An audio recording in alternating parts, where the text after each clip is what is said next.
We're going to start testing intermittent battery voltage to a solenoid using PowerProbe 4.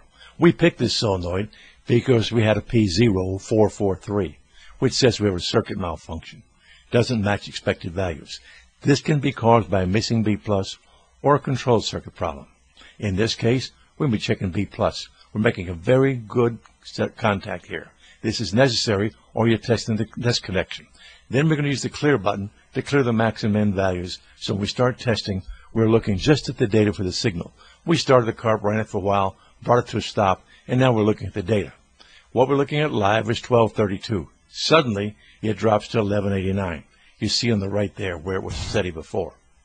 Let's see what we have here. When we're live, we had 1221. That's the data you're seeing now. It's changing constantly.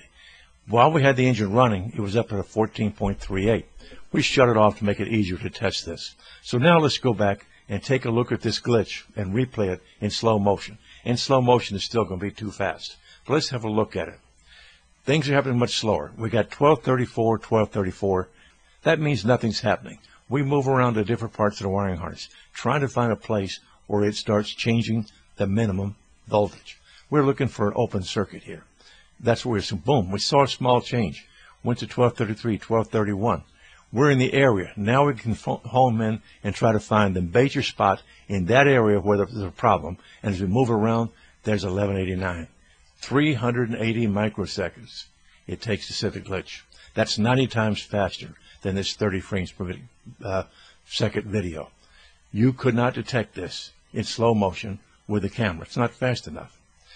And we went ahead and we found out what was wrong. We found a bad splice. But let me show you how we found that bad splice. Let's take it a step further.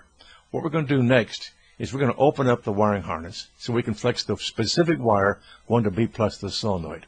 Now watch quickly because it happens very fast. Here we are, boom. It went to 0.09 volts with a static of 1219.